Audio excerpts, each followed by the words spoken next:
औज़ुबिल्लाहिमिनश्शैतानिर्रजीम बिस्मिल्लाहिर्रहमानिर्रहीम। अस्सलाम वालेकुम ख़ानान, इंशाल्लाह कि आप सब खैरियत से होंगे। आज का हमारा दर्स फ़िक़्ही अहकाम से मुतल्लिक़ है कि जिसके बारे में हमने पढ़ना है वो है मौज़ू हमारा क़िराअत। हम क़िराअत किस उन्वान से हम पढ़ रहे हैं? क़िराअत हम इस उन्वान से पढ़ रहे हैं कि हम पढ़ रहे थे कि नमाज के वाजिबात। नमाज के वाजिबात में से हमने कहा कि बाज़ रुकन है, बाज़ गैर रुकन है। और क़िराअत जो है ये नमाज में वाजिब तो है लेकिन ये गैर रुकन है। ज़रूरी है कि इंसान रोज़ाना की वाजिब नमाज़ों की पहली और दूसरी रकत में पहले अलहम्द और फिर किसी एक सूरह की तिलावत करे। और एहतियात वाजिब ये है कि एक मुकम्मल सूरह की तिलावत करे, वज़्ज़ुहा और अलम नशरा एक मुकम्मल सूरत, और इसी तरह सूरह फ़ील और सूरह कुरैश एहतियात वाजिब की बिना पर नमाज में एक सूरत शुमार होती हैं। अगर नमाज का वक्त तंग हो या इंसान किसी मजबूरी की वजह से सूरह ना पढ़ सकता हो, मसलन उसे खौफ हो कि अगर वो सूरह पढ़ेगा तो चोर या दरिंदा या कोई और चीज़ उसे नुकसान पहुंचाएगी, या उसे कोई ज़रूरी काम हो, तो अगर वो चाहे तो सूरह ना पढ़े बल्कि वक्त तंग होने की सूरत में और खौफ के बाज़ हालतों में ज़रूरी है कि वो सूरह ना पढ़े। अगर कोई शख्स जानबूझकर अलहम्द से पहले सूरह पढ़े तो उसकी नमाज बातिल होगी, लेकिन अगर गलती से अलहम्द से पहले सूरह पढ़े और पढ़ने के दौरान याद आ जाए तो ज़रूरी है कि सूरह को छोड़ दे और अलहम्द पढ़ने के बाद सूरह दोबारा शुरू से पढ़े। अगर कोई शख्स अलहम्द या सूरह या उनमें से कोई एक चीज़ का पढ़ना भूल जाए और रकूअ में चला जाए और उसे बाद में याद आए तो उसकी नमाज सही है। अगर रकूअ के लिए झुकने से पहले किसी शख्स को याद आए कि उसने अलहम्द सूरह नहीं पढ़ा तो ज़रूरी है कि पढ़े, और अगर ये याद आए कि उसने सूरह नहीं पढ़ा तो ज़रूरी है कि फ़कत सूरह पढ़े। लेकिन अगर उसे याद आए कि फ़कत अलहम्द नहीं पढ़ी तो ज़रूरी है कि पहले अलहम्द और फिर उसके बाद सूरह पढ़े, ताकि तरतीब एक जैसी रहे, तरतीब सही रहे। और अगर चुक भी जाए लेकिन रकूअ की हद तक पहुँचने से पहले याद आए अलहम्द या सूरह या फ़कत सूरह या फ़कत अलहम्द नहीं पढ़ी तो ज़रूरी है कि खड़ा हो जाए और उसी हुक्म के मुताबिक अमल करे जो ऊपर अभी हमने पढ़ा है। अगर कोई शख्स जानबूझकर फ़र्ज़ नमाज में इन 4 सूरों में से कोई एक सूरह पढ़े कि जो आया इस सजदा है। आया सजदा कौन कौन से सूरतों में है वो मसला नंबर 354 में हम पढ़ चुके हैं जनाबत के अहकाम में। तो वाजिब है कि आया सजदा पढ़ने के बाद सजदा करे, लेकिन अगर सजदा बजा लाए तो एहतियात की बिना पर उसकी नमाज बातिल है और ज़रूरी है कि उसे दोबारा पढ़े, सिवाय इसके कि उसने भूले से सजदा कर लिया हो। और अगर सजदा ना करे तो उसकी नमाज जारी रख सकता है, अगरचे कि सजदा ना करके उसने गुनाह किया है। अगर कोई शख्स ऐसा सूरह पढ़ना शुरू कर दे जिसमें सजदा वाजिब हो, लेकिन आया सजदा पर पहुंचने से पहले उसे ख्याल आ जाए कि उसने इस सूरह को छोड़कर कोई और सूरह पढ़ सकता है, और आया सजदा पढ़ने के बाद ख्याल आए तो ज़रूरी है कि जिस तरह साबिक़ा मसले में कहा गया है अमल करे। अगर कोई शख्स दौरान नमाज किसी दूसरे को आया सजदा पढ़ते हुए सुने तो उसकी नमाज सही है, और अगर वाजिब नमाज पढ़ रहा हो तो एहतियात वाजिब की बिना पर सजदे का इशारा करे और नमाज ख़त्म करने के बाद उसका सजदा बजा लाए। मुस्तहब नमाज में सूरह पढ़ना ज़रूरी नहीं है, खा वो नमाज नज़र की वजह से वाजिब ही क्यों ना हो गई हो।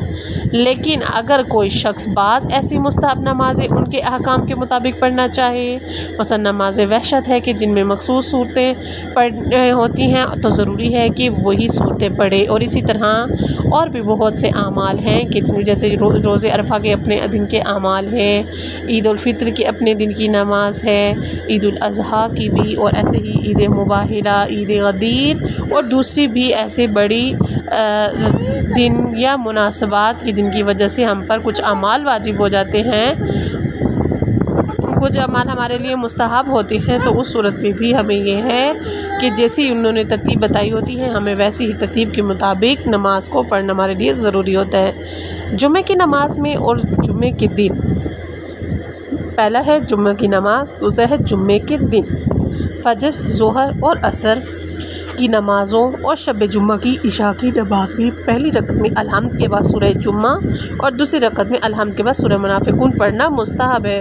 अगर कोई शख्स जुम्मे के दिन की नमाज़ों में से इनमें से कोई एक सूरह पढ़ना शुरू कर दे तो एहतियात वाजिब के मैं पर उसे छोड़कर कोई दूसरा सूरह नहीं पढ़ सकता। अगर कोई शख्स अलहम्द के बाद सूरह अखलास या सूरह काफिरून पढ़ने लगे तो वो उसे छोड़कर कोई दूसरा सूरह नहीं पढ़ सकता। सूरह अखलास, सूरह काफिरून ये उमूमी यानी ये पूरी नमाज़ों के बारे में है, जबकि वो हुक्म किसके साथ था? जुम्मे के दिन और जुम्मे के पूरे दिन की नमाज में उसका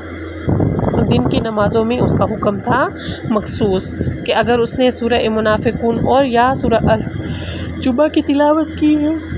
शुरू की है तो वो कोई और सूरत नहीं पढ़ सकता। जबकि आम नमाज़ें जो तमाम नमाज़ें जो उसमें है जुम्मे के दिन के अलावा बाकी तमाम वाजिब जो नमाज़ें हैं, अगर कोई शख्स अलहम्द के बाद सूरह काफिरून या सूरह अखलास पढ़ने लगे तो उसे छोड़कर कोई दूसरी सूरह नहीं पढ़ सकता। अलबत्ता अगर नमाज जुम्मा या जुम्मे के दिन की नमाज में भूलकर सूरह जुम्मा और सूरह मुनाफिकीन की बजाय इन दो सूरतों में से कोई सूरह पढ़े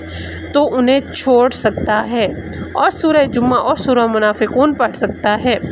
और एहतियात वाजिब ये है कि अगर निस तक पहुँच चुका हो तो फिर इन सूरों को ना छोड़े। अगर कोई शख्स जुम्मे की नमाज में या जुम्मे के दिन की नमाज़ों में जानबूझकर सूरह अखलास या सूरह काफिरून पढ़े तो खा वो निस तक ना पहुँचा हो, एहतियात वाजिब की बिना पर उन्हें छोड़कर सूरह जुम्मा और सूरह मुनाफिकून नहीं पढ़ सकता। अगर कोई शख्स नमाज में सूरह अखलास या सूरह काफिरून के अलावा कोई दूसरी सूरह पढ़े तो जब तक निस तक ना पहुँचा हो उसे छोड़ सकता है और कोई दूसरा सूरह पढ़ सकता है।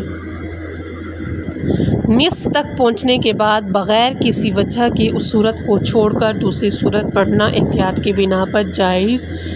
नहीं। अगर कोई शख्स किसी सूरे का कुछ हिस्सा भूल जाए या अमर मजबूरी मसलन वक्त की तंगी या किसी और वजह से उसे मुकम्मल ना कर सके तो वो उस सूरा को छोड़कर कोई दूसरी सूरा पढ़ सकता है, खा निस तक ही पहुंच चुका हो या वो सूरा अखलास या सूरा काफिरीन ही हो, और भूल जाने की सूरत में जितने मिक़दार पढ़ चुका है उस पर भी इक्तफ़ा कर सकता है। उसके चॉइस है, जो वो भूल चुका है जहाँ तक वो उस पर भी इक्तफ़ा कर सकता है, या चाहे तो वो उस सूरत के बदले में किसी दूसरी सूरत को शुरू से आखिर तक पढ़ सकता है। मर्द पर एहतियात की बिना पर वाजिब है कि सुबह, मगरिब और इशा की नमाज़ों में अल्हम्द और सूरह बुलंद आवाज़ से पढ़े, और मर्द और औरत दोनों पर एहतियात वाजिब की बिना पर नमाज ज़ोहर और असर में अल्हम्द और सूरह आहिस्ता पढ़ें। एहतियात की बिना पर ज़रूरी है कि मर्द सुबह, मगरिब और इशा की नमाज़ में ख़याल रखे कि अल्हम्द और सूरह के तमाम कलिमात हत्ता कि उनके आखिरी हर्फ तक बुलंद आवाज़ से पढ़े। सुबह, मगरिब और इशा की नमाज में औरत अल्हम्द और सूरह बुलंद आवाज़ से या आहिस्ता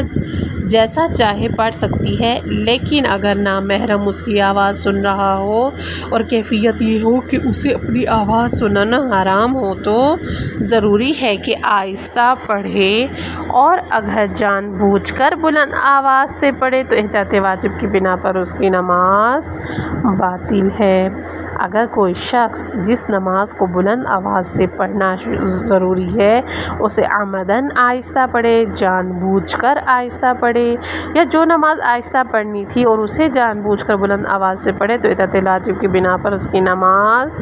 बातिल है। लेकिन अगर भूल जाने की वजह से या मसला ना जानने की वजह से ऐसा करे तो सही है। नीज़ अल्हम्द और सूरह पढ़ने के बाद भी अगर वो मुतवज्जा हो जाए कि उससे गलती हुई है तो ज़रूरी नहीं कि नमाज का जो हिस्सा पढ़ चुका हो उसे दोबारा पढ़े। अगर कोई शख्स अल्हम्द और सूरह पढ़ने के दौरान अपनी आवाज़ मामूल से ज़्यादा बुलंद करे,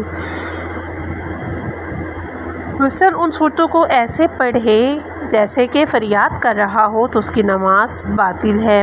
इंसान के लिए ज़रूरी है कि नमाज की क़िराअत को सही पढ़े, और जो शख्स किसी तरह भी पूरे सूरह अल्हम्द को सही ना पढ़ सकता हो तो जिस तरह भी पढ़ सकता हो पढ़े, जबकि अल्हम्द के सही पढ़ी जाने वाली मिक़दार भी एक काबिल तवज्जो मिक़दार हो।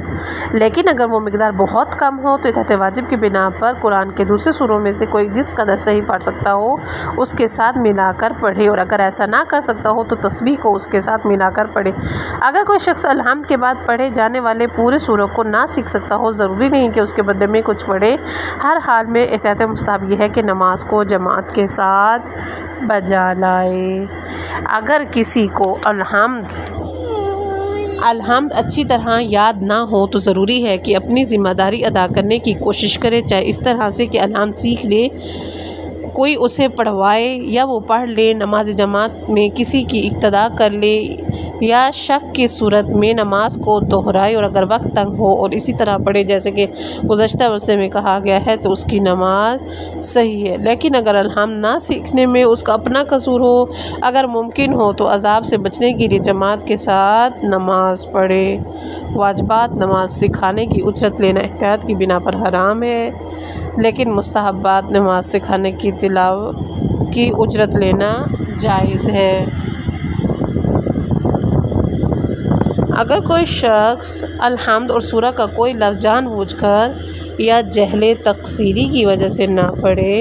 या एक हर्फ के बजाय दूसरा हर्फ कहे, मसलन ज़ौत की बजाय ज़ैल या ज़ा कहे या ज़ेरो ज़बर का इस तरह ख़याल ना रखे कि गलत हो जाए या तशदीद ना पढ़े तो उसकी नमाज बातिल है। अगर इंसान ने कोई लफ्ज़ जिस तरह याद किया हो उसे सही समझता हो और नमाज में उसी तरह पढ़े और बाद में उसे पता चले कि उसने गलत पढ़ा है तो उसके लिए नमाज का दोबारा पढ़ना ज़रूरी नहीं है, क्योंकि उसकी वो जो हालत थी वो यकीनी थी कि मैं यकीन है उसे कि वो मैं सही पढ़ रहा हूँ। अगर कोई शख्स किसी लफ्ज़ के ज़बर और ज़ेर से वाकिफ़ ना हो या ये ना जानता हो कि वो लफ्ज़ हा से अदा होता है या हा से, तो ज़रूरी है कि किसी भी तरह अपनी ज़िम्मेदारी पूरी कर दे, मसलन सीख ले या जमात के दौरान चाहे तो जमात से नमाज को जमात से पढ़ ले या ऐसे लफ्ज़ को दो या दो से ज़ायद तरीक़ों से अदा करे ताकि उसे यकीन हो जाए कि उसने सही तरीके से भी पढ़ लिया है। अलबत्ता इस तरीके में उसकी नमाज इस सूरत में से ही हो सकती है कि गलत अदा किए जाने वाले जुमले को कुरान या ज़िक्र कहा जा सके।